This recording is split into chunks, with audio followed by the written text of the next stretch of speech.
I once met this dude named Matt when I was out with friends at a bar one summer. I was out with a big group, and Matt and I made friends at the bar, vibing over the Cubs game that was on. My group kind of dispersed away from me as I spoke with Matt. So, it wasn't like Matt really spoke to any of my friends. We ended up exchanging Instagrams, and he had a decent amount of followers on Instagram, and his pictures made him seem like a normal 20-some-year-old dude who likes to go out, travel, and stay active. After we exchanged info, I went to go find my group.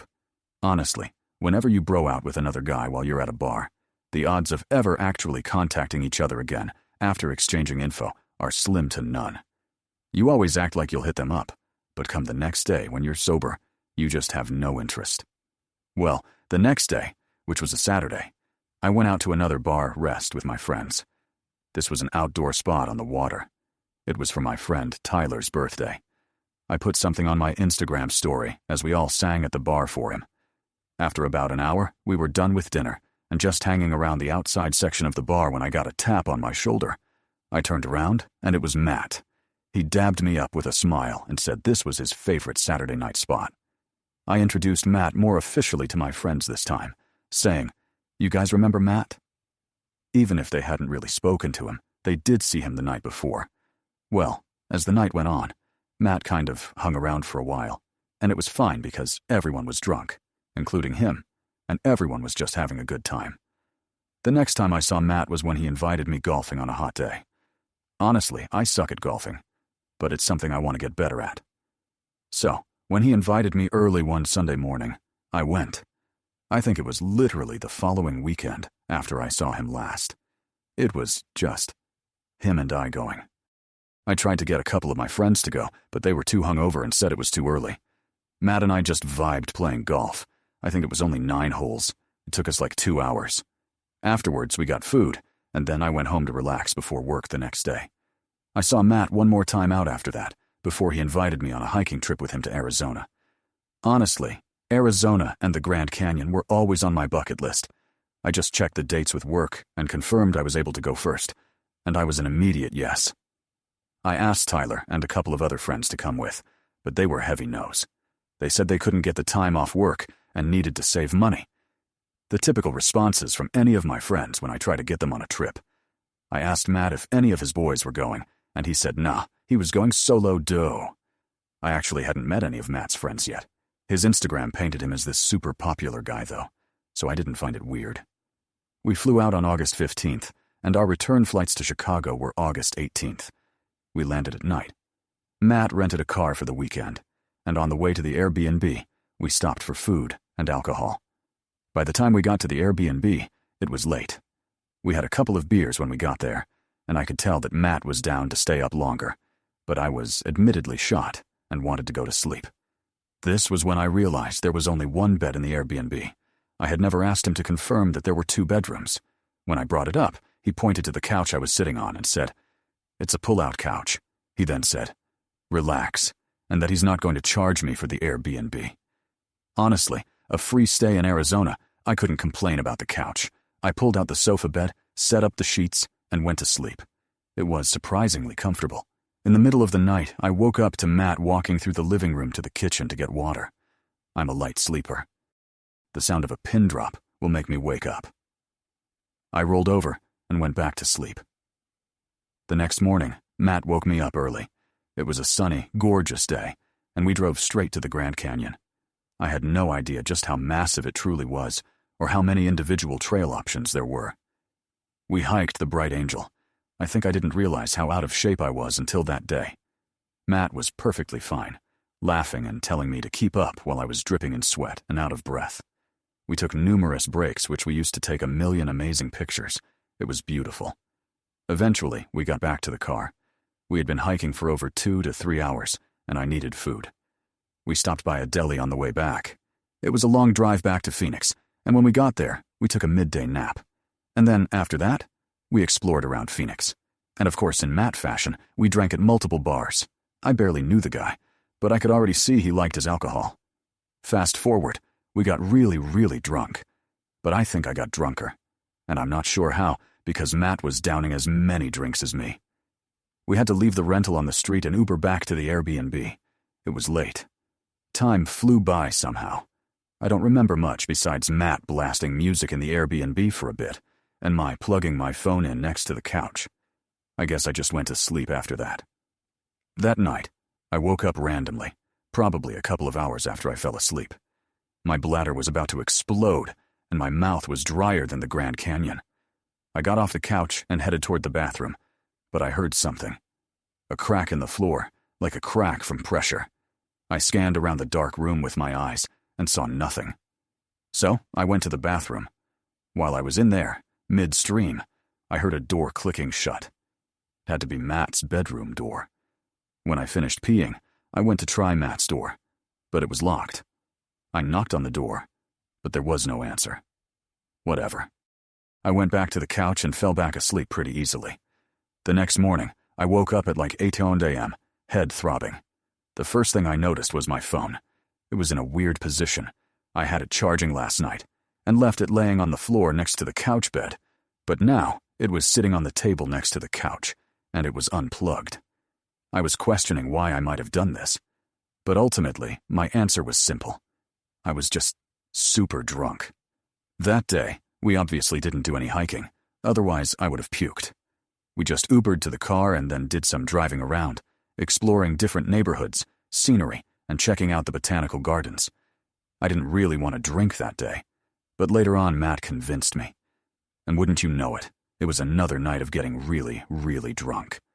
Our flight was at like 1 p.m. the following day, so at least we didn't have to worry about getting up really early. We got back to the Airbnb late again. I'd say between 1 and 2 a.m. this time. Matt insisted on letting me sleep in the bed that night, just because it was fair. Honestly, I didn't argue. I eventually took my bag to his room, and then said goodnight, and shut the door. I didn't lock it. Not that it mattered because the locks, from what I remembered, had those door knobs with locks that you could easily unlock with like a butter knife or something. I wish I could say the story ended there and that we went home in peace the next day. Well, I woke up that night, probably not long after I fell asleep. I didn't know what woke me up at first. It's like waking up to a sound, but you didn't fully consciously hear that sound because you were still technically asleep when it caused you to wake up. I looked around the room, and then for my phone. My phone was missing. I had it plugged in next to the bed and had the phone on the bed next to me. But now the cord was just dangling from the outlet to the ground with no phone. How could this happen again?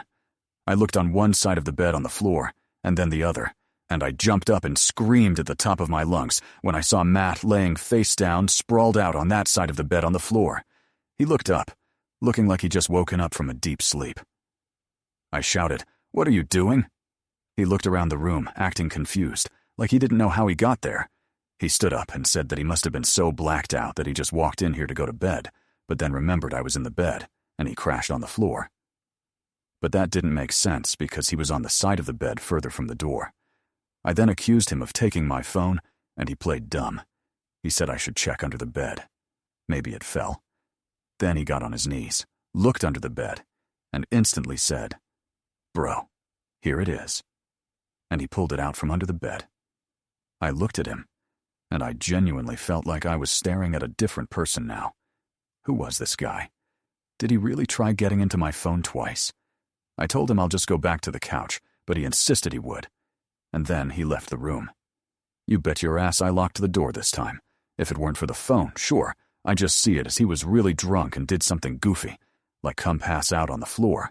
But I was detecting, there. He took my phone and I know it. Since I was still kind of drunk, I didn't really have much trouble falling back asleep.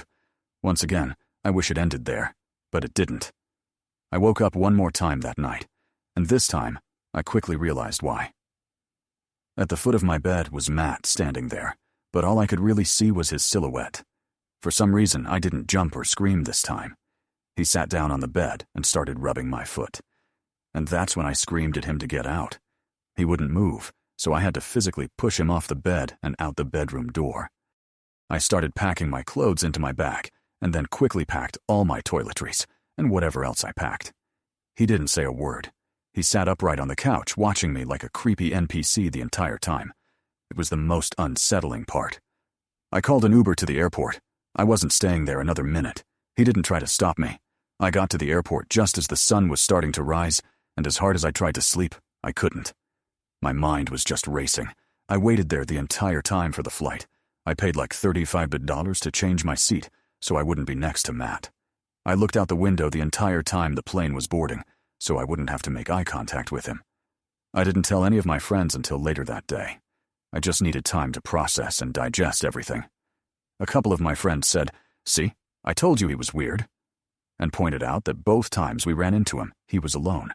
It got me also thinking that the only reason he ran into me at the outdoor bar was because he saw my Instagram story and probably came there. Actual stalker behavior. I blocked his number and Instagram. But before doing so, I went to one of his older Instagram posts where he was with friends. No one was tagged in the picture, but I looked at the comments, and there was one comment from a guy who looked like he was in the picture. I saw that Matt wasn't even following him or vice versa. I took it upon myself to DM the guy asking if he was still friends with Matt. The guy responded back within 10 minutes saying this: "Nah, guy's a freak. Run away." From there, he told me about his own experience along with the other guys who used to be friends with him, who all had to cut him off. The guy untagged himself from Matt's photo, but he said he can't forcibly get him to take down the picture.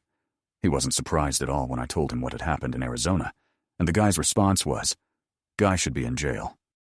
It's crazy that I thought Matt was just a normal dude who was looking for a bro, but he ended up being a potentially dangerous predator. I still just want to know what he was trying to access on my phone. This happened last summer, around mid-July. I was home from college for a few weeks, and I was just trying to enjoy the break before my next semester started. My name's Kyle, and I live in Maryland. I'd been talking with my two closest friends, Jason and Marcus, about doing something together. Just the three of us, like we used to back in high school. We all go to different colleges now, so it's rare that we get time like this. We ended up planning a weekend beach trip to Ocean City. Jason's family owns a small beach house there that they don't use much, and he got permission for us to stay there for a few days. It was nothing fancy, just a 2-bedroom place a couple blocks off the sand, but it was perfect for what we needed. Just time to relax, party a bit, and catch up. We drove down on a Friday afternoon. The weather was hot, upper 80s with that heavy humid air that sticks to your skin. It smelled like sunscreen and salt water the second we got into town. We spent the day walking the boardwalk, messing around in some of the arcades, and people watching. The beach was packed with tourists, kids running around with beach balls, families with umbrellas and coolers, and lifeguards constantly yelling at people to move out of the restricted areas. Everything felt normal. It was just a fun summer day. Later, we went back to the house, grilled burgers, had a few drinks, and started playing drinking games. By midnight, we were drunk and bored, and someone, maybe Marcus, suggested we go back to the beach. There's something weirdly appealing about being near the ocean at night. The beach is almost completely empty. The air cools down, and there's just something peaceful about it. We didn't bring much with us, just some hoodies in case we get cold, our phones, and a flashlight Jason grabbed from the kitchen drawer. We didn't plan to swim around or anything, just hang out and maybe walk along the shore. We headed down a side street and onto the wooden boardwalk, then took the steps down to the sand. As expected, it was basically completely deserted. The waves were steady, and the only light came from a few lamps on the boardwalk and the moon behind some clouds. There was barely enough visibility to make out where the water met the shore. We walked along the edge of the surf, occasionally letting the cold water hit our ankles. We joked around, talked about random stuff, and just killed time. After a while, we stopped near one of the lifeguard towers, those wooden ones they take down at night, and we just laid in the sand, looking up at the sky. That's when Jason noticed something. He suddenly sat up and said, "Is that someone walking over there?" We all sat up and looked in the direction he was pointing. At first, I didn't see anything. It just looked like a dark blur near the shoreline. But then, yeah, I saw it. A figure. But it was just a silhouette at that point, walking slowly right along the edge of where the water touched the sand, probably 50 or 60 yards away. We figured it was just another person out late like us, maybe just going for a walk. But then we noticed that their movement was off. They weren't strolling around like someone enjoying the beach. Their walk was stiff, slow, and almost mechanical. Their arms didn't swing naturally, and their posture was strange. Their head was tilted down, but not fully. It looked like they were staring at the sand, or maybe scanning it. We all stopped talking and just quietly watched them. Something about it put me on edge. I remember whispering, "What the hell are they doing?" Marcus suggested that maybe they're just looking for something. Jason joked that it was probably some drunk tourist who dropped their keys. We kind of laughed it off and went back to messing around, but I kept glancing at the person. A few minutes passed, and I noticed they had stopped moving. They weren't walking anymore. They were standing completely still now, and they were definitely closer, maybe 30 yards away. That's when I started feeling uncomfortable. We tried not to stare or shine our light at them, but it was getting hard to ignore. There was just something off about the entire thing. Marcus finally said, "They've been standing there for like 5 minutes. Who just stands like that?" Then Jason said something that made my stomach drop. He said, "He's not just standing, he's looking at you, Kyle." I didn't know if he was joking or not. I kind of laughed nervously and said, "Nah, he's looking at the sand." But Jason shook his head and said, "No, look closer. His head's tilted at you." That's when Jason pointed the flashlight at him. I didn't even want him to do that, honestly. But he clicked it on and aimed the beam. The light hit the figure for just a second before the battery started dying and it flickered out. But that second was enough. I saw him. He was almost grayish-white with no shirt. He was wearing wet jeans, clearly from the ocean. His arms hung completely limp at his sides. His head was tilted at a weird angle, not broken, but unnatural.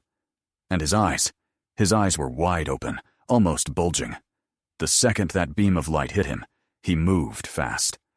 Without any hesitation, he broke into a full sprint straight at us. I can't even describe how unnatural it looked. There was no buildup. He went from standing completely still to running at full speed, almost like he launched forward. All three of us screamed and bolted. We didn't even look back. We just ran. I could hear Marcus behind me yelling, "Go!" as our feet pounded into the sand. My lungs were burning. We ran all the way back to the steps leading up to the boardwalk and didn't stop until we got to the street. Only then did we turn around, but he wasn't there. The beach was empty. There were no footprints behind us, just the sound of waves. We stood there frozen, trying to make sense of it. We didn't talk much on the walk back to the house. When we got inside, we locked all the doors and windows, pulled the blinds shut, and stayed up until the sun came up. None of us could sleep. I kept expecting to hear knocking or see that pale face outside the window, but thankfully it never came. The next morning, we tried to laugh it off again, say it was probably just some cracked-out homeless guy trying to scare people, but deep down, none of us believed that. The way he moved, the way he appeared out of nowhere, the lack of footprints, it made no sense. We stayed one more night, but we didn't leave the house. We left early the next morning. Over the next few weeks, we tried to move on, but then Jason texted me one night. He said he'd been having dreams, the same dream over and over. He'd wake up and see the guy standing in the corner of his room, soaking wet, head tilted, just staring at him. No movement, no talking, just standing. I told him that was messed up, but I didn't tell him that I was having the exact same dream. Everything was the same. The guy, the posture, just standing in my room, not moving and not talking. Sometimes I wake up thinking I hear the sound of wet footsteps in my hallway, but when I check, no one's there.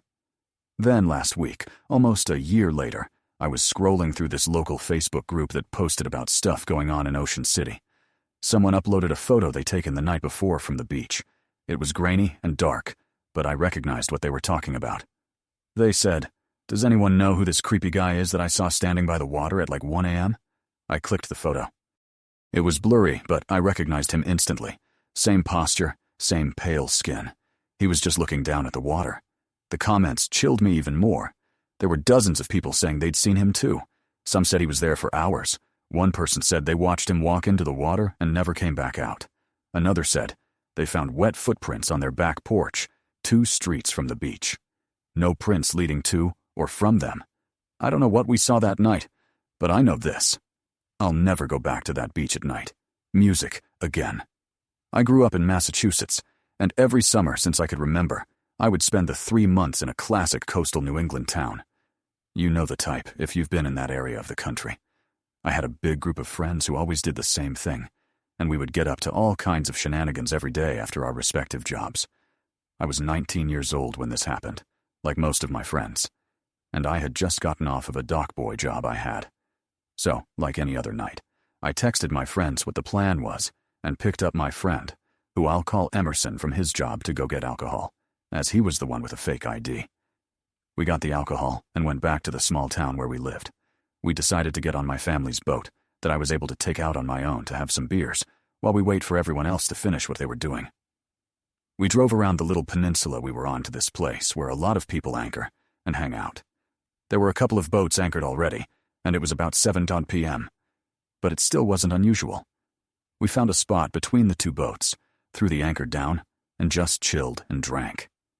We were having a nice time listening to the music from the boat to our left when the one to our right decided to leave. And then, eventually, the other boat's music shut off. We thought they were going to leave as well. So Emerson and I, in our new drunken state, began to groan and yell to turn the music back on to keep the party going, and a bunch of other stupid stuff like that. But it didn't happen. We were sitting on the bow and started to drink again before Emerson said, "Dude, look." I turned around to look at the boat and saw 3 people standing on the edge just looking at us. My first reaction was to laugh because I was drunk, and then I turned back around, but Emerson kept staring at them. Now, admittedly, I don't have a great sense of danger. I tend to be optimistic and lighthearted about most things, but Emerson was obviously uncomfortable. I told him not to worry about it. They were probably just trying to get a better look or something. But he kept looking with an uncomfortable look on his face, which I didn't get at the time. At this point, it's pretty dark. Nothing illuminating the area but the lights from their boat. And therefore, you couldn't really see who it was, just the silhouettes of these people. After a couple of minutes of trying to get Emerson to snap out of it, I turned back around and saw they were in the same position staring at us. I thought it was a joke. So I got the megaphone from the compartment over the steering wheel and said, "20 to watch, fellas," which pissed Emerson off because he sensed something wasn't right. I was putting it back when I heard one of them laugh, audibly a man, but something was off about it. It sounded almost sinister. It was slow and low, and it was kind of raspy. It was at that point that I started to feel uncomfortable. Emerson got up and said, "Let's get the hell out of here, bro. This ain't right." But I responded that it was fine. Right after that, we heard 2 splashes in the water from their direction and saw that only one silhouette remained on the boat. That made Emerson immediately start pulling the anchor up as I was laughing at the situation and at him, which looking back now was unbelievably stupid. He tried telling me to turn the engine on while I was laughing my ass off, watching him pull the anchor up as I was trying to drink my beer. In fact, I was laughing so much that I didn't notice the sound of the 2 people swimming near our boat. Emerson paused and looked at me with the anchor in his hands, which made me pause too. We couldn't see into the water as it was dark, and the lights were off with the boat. I called out, "Hello," and got nothing. Even the sound of the splashing water stopped. Right after that, I simultaneously heard Emerson yell, "Oh!" and a sudden splash of water behind me before I turned and saw someone trying to climb onto the back of our boat. I freaked the "get your boat" out, and while turning the key, I saw a hand grab the railing on the side of our boat near Emerson, who was yelling and holding the anchor up, ready to fight. I finally turned the boat on and instinctively gunned it forward, smashing into the sandbar that was right in front of us. I put it in reverse and drove backwards as fast as possible until we were out of the little bay and back into more open water. I threw it back in neutral, and Emerson and I just looked at each other before he started giving me the "I told you so," and "you're a dumbass." I fully agreed and said, "We should go back," at which he agreed. In hindsight, we should have hightailed it back to the boat docks near my house, but for some reason, we decided to pick up everything that was thrown around during our escape. We didn't even finish before I noticed in the direction we just came from the lights of a boat approaching, and it was approaching fast. I said, "Knowing way," and jumped back to the steering wheel and pushed full throttle. Our boat is old, so it doesn't go super fast, and even though I was full speed ahead, they were gaining on us. Emerson started to lose it, saying things like, "Who are these guys? What do they want? Why can't they just let us chill on the water?" So I told them to chill out and focused on going straight to the docks. After about 5 minutes, the docks were in sight, but the boat behind us was so close that we could see the bow itself going up and down with the waves. I honestly didn't know what to do. I banged a hard left and got as close to the shore as I could without beaching, and miraculously, the other boat peeled off in the other direction. We breathed a sigh of relief, but I still went full speed back to the docks. After docking and being relieved at the fact that there wasn't any damage to the boat, We met up with our friends after that and told them what had happened, and also came up with some theories, like maybe they wanted to rob us, or maybe they wanted to take the boat. We didn't recognize the boat, so they probably weren't from around here. I don't know. I don't like to think about what would have happened. I'm just glad we didn't find out. I do know that I'm thankful for Emerson being there. Without his skepticism, I think things definitely could have taken a turn for the worst.